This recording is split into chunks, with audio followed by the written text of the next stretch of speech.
Chicken fry. വാവ്, hello. ഭയങ്കര എളുപ്പത്തിൽ ഉണ്ടാക്കുന്ന ഒരു ഐറ്റം ആണെങ്കിലും എൻ്റെ അമ്മ ഇത് എനിക്ക് ഉണ്ടാക്കി തന്നിട്ടില്ലെന്ന് തന്നെ പറയാം. അമ്മയ്ക്ക് ചിക്കൻ ഫ്രൈ എന്നൊക്കെ പറയുന്നത് എന്തോ വലിയ സംഭവമാണ്, അതെനിക്ക് അറിയില്ല എന്നുള്ള രീതിയിലാണ് എപ്പോഴും സംസാരിക്കാറ്. അവസാനം ഒരു 8ാം ക്ലാസ്സിലൊക്കെ പഠിക്കുമ്പോൾ മാജിക് ഓവനും വനിതയിലും ഒക്കെ കണ്ട റെസിപ്പിയുടെയൊക്കെ ഒരു പരിചയം വെച്ചിട്ട് ഞാനങ്ങ് ചെയ്തപ്പോൾ എല്ലാവർക്കും ഇഷ്ടപ്പെട്ടു. എന്നാലും അമ്മയ്ക്ക് സങ്കടം, ഈ കറി വെക്കാനുള്ള ചിക്കനിൽ നിന്നല്ല ഇതൊക്കെ എടുക്കുന്നത്, അപ്പോൾ കറി കുറഞ്ഞു പോകുമല്ലോ എന്ന്. അന്നൊന്നും ഇത്ര ലാവിഷായിട്ട് ചിക്കൻ വാങ്ങാറില്ല, അതായിരിക്കും കാരണം. പക്ഷേ ചെറുമക്കളായ പിന്നെ അമ്മയ്ക്ക് ചിക്കൻ ഫ്രൈ ഉണ്ടാക്കാൻ ആരും പഠിപ്പിക്കേണ്ട, തന്നെ ഉണ്ടായിക്കോളും.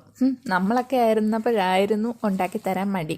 എൻ്റെ റെസിപ്പി എങ്ങനെയാണെന്നറിയോ? ജിഞ്ചർ ഗാർലിക് പേസ്റ്റ് എടുത്തിട്ട് അതിലേക്ക് മുളക് പൊടി, മഞ്ഞൾപ്പൊടി, കുരുമുളക് പൊടി, ഗരം മസാല, തൈര് ഒഴിച്ച് മിക്സ് ചെയ്യുക, ഉപ്പും കൂടി ഇടുക. എന്നിട്ട് ഇതൊരു അരമണിക്കൂർ പുരട്ടി വെച്ചിട്ട് നന്നായിട്ട് ഫ്രൈ ചെയ്തെടുക്കുക.